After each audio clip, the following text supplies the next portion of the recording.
melanjutkan usaha kita atau untuk kita mengembara ke luar negara, tapi jarang-jarang sekali atau sedikit sekali oleh sebagian daripada sahabat-sahabat kita, khususnya generasi muda yang berpemikiran seperti itu. Bagaimana sebelum kita ke Jepun, sebelum kita ke Indon, sebelum kita ke Amsterdam, sebelum kita ke UK, sebelum kita ke luar negara, yang dengan kita menginduk terlebih dahulu kepada insan yang paling berjasa dalam kehidupan kita. Kalau seumpama Jepun kita kunjungi, Jepun pernah menjajah kita. Kalau dengan seumpama British kita datangi, British pernah juga menjadi penjajah pada negara kita. Kalau seumpama dengan Amsterdam pernah kita kunjungi, karena kita dapat bebas visa di sana, itu juga pernah menjajah Indonesia selama tidak kurang daripada 350 tahun lamanya.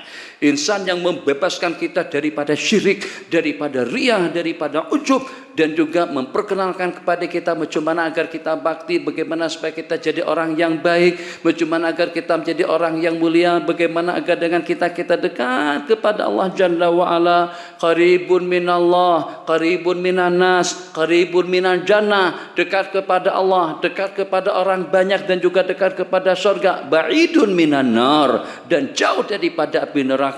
Nabi kita bersabda, rumusannya itu adalah al-jawadu, orang yang pemurah. Orang yang pemurah kita paham pemurah itu kalau ada duit. Kepemurahan tidak mutlak harus dengan duit. Kita boleh menjadi orang yang pemurah dengan waktu, pemurah dengan tenaga, pemurah dengan pikiran. Jadi kemarin mungkin topik perasaan, pada waktu kita di Sungai Petani, bukan Sungai Petani, saya tak dapat sebut nama tempat tadi itu. Tempat itu apa namanya? Tempat kita yang pada program malam hari selepas kita di Sungai Petani, tempat antara kepala batas dengan Peneng nih, antara kepala batas dengan Batam. Jadi Allahu Akbar, saya ini bukan tua, muda lagi. Nampak kelihatan aja tua, tapi masih muda. Jangan tertipu, udah 50 lebih dah. Jadi sebenarnya saya mampu. Jadi ada beberapa orang daripada sahabat kita menunggu. Bahkan kita jadi rasa kurang nyaman seketika dengan tetamu. Hala tujuh pandangan tetamu tadi itu tepat ke arah bilik kami tidur, dan saya dengan anak-anak dan istri.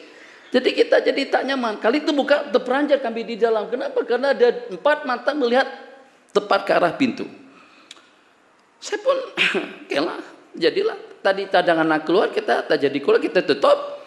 Tak lama kemudian dah siap semuanya. Jadi Anda memang sengaja memancing. Ini macam mana nih dengan mereka? Memang sengaja mancing, Anda keluarkan beg Anda semuanya, satu yang hitam, coklat, kemudian keperluan anak dan lain sebagainya. Jadi hamba tadi itu diam saja. Saya tahu ini apa tujuannya datang kemari, sebab nanti Syekh boleh bergambar Syekh. Itu saja, Syekh boleh bergambar Syekh. Itu saja yang diminta. Dalam hati, ya Allah ya Arhamar Rahimin, sedikitlah kita mempunyai jiwa pemurah. Jiwa pemurah, tak berat mana, tak banyak mana. Ya kalau seandainya anak bukan sebagai tetamu, ya paling tidak orang tua lah. Yang paling tidak usia anak insya Allah sudah setara dengan usia orang tuanya. Jadi bukan tak mampu, Sanusi mampu ya, insya Allah boleh angkat. Tapi kita belajar bersikap pemurah. Pemurah dengan harta kalau kita punya, pemurah dengan duit kalau kita punya. Tapi insya Allah semuanya memiliki tenaga, ilmu, pengetahuan, pengalaman, pikiran, pandangan. Nah, jadi bagaimana dengan kita menjadi orang yang jawad, yang pemurah sebagaimana Nabi kita sabdakan tadi itu. Sebab kenapa? Nabi kita bersabda al-jawadu, orang yang pemurah, dekat dengan Allah, dekat dengan surga, dekat dengan masyarakat, dan jauh daripada api neraka.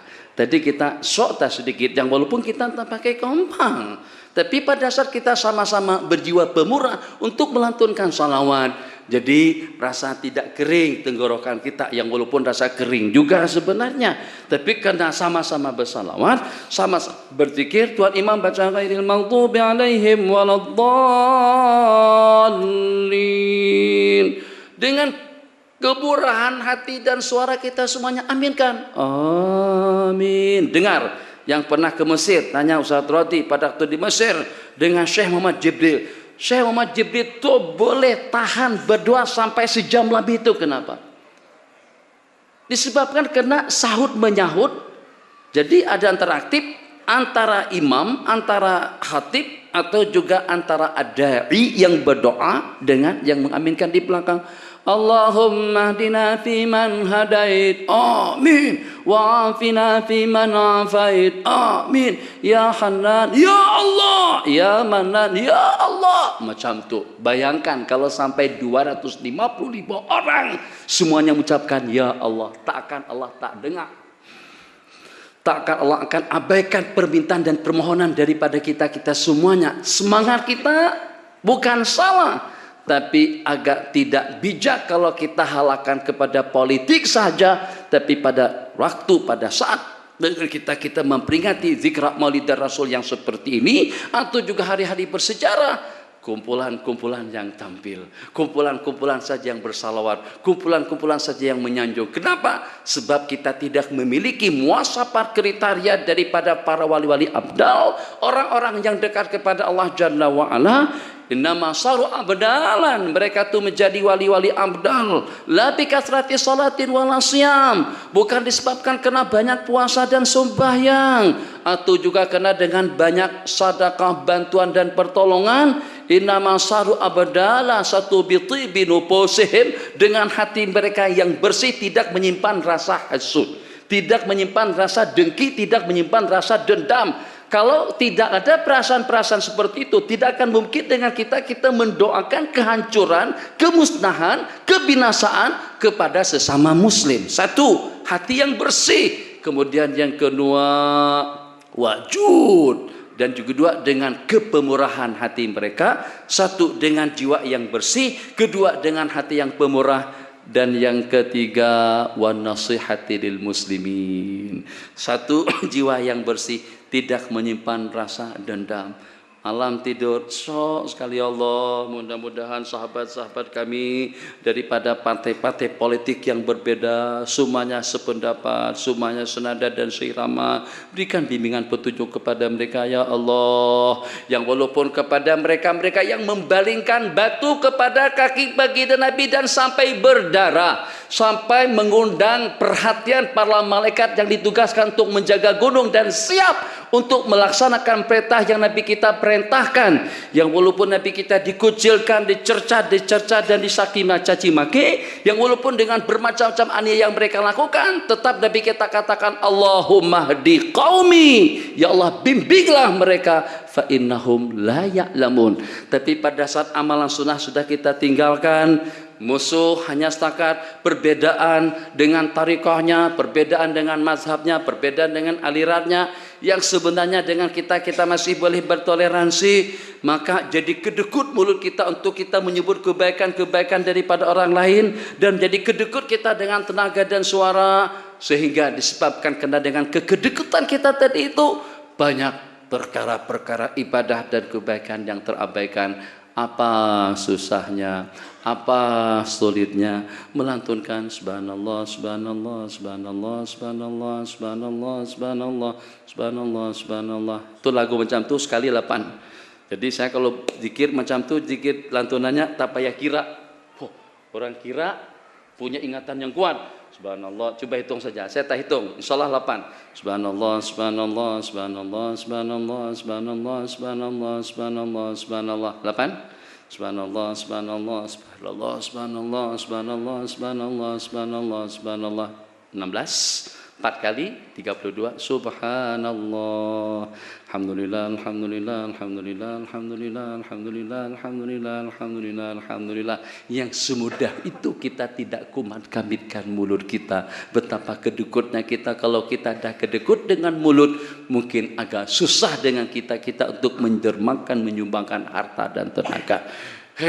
belum habis lagi. Tenang, malam hari kita makan kambing, nasi Bukhari ya, nasi Bukhari. Haji dah lihat ke lab Ji, yang anak kata lab nih labnya Ji, ini labnya. Nanti lapas bayang lah. Haji Sarum boleh kalau anak naik pun Haji Sarum dia tengok dah. Masya Allah, tabarakallah. Coba kita tanya sekejap saja. Pertanyaan lagi. Kambing disembelih, ikan disiang, ayam digoreng, macam-macam masakan. Jadi nasi ayam, jadi ayam bakar, jadi ayam goreng, jadi ayam gulai, jadi ayam apa saja, jadi sate. Macam-macam cara kita mewarnai binatang-binatang yang hidup, yang memang halal untuk kita cicipi, untuk kita nikmati dan juga untuk kita makan. Itu pengorbanan daripada binatang untuk melanjutkan peluang hidup kepada yang namanya manusia. Dia bukan berkorban dengan setakat berkokok saja.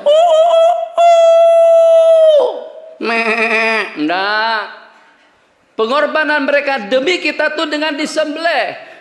Supaya kita boleh makan, sedap makan, gulai kambing, sate kambing, tah kambing, kambing lagi, kambing lagi, kambing lagi. Sampai kepada yang satu itu juga kami terpaksa ikut memikirkan.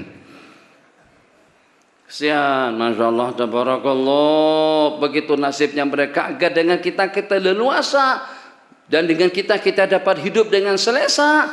Agar dengan kita dapat meneruskan tugas kita sebagai insan sampai ke penghujung umur kita, dan dengan detik terakhir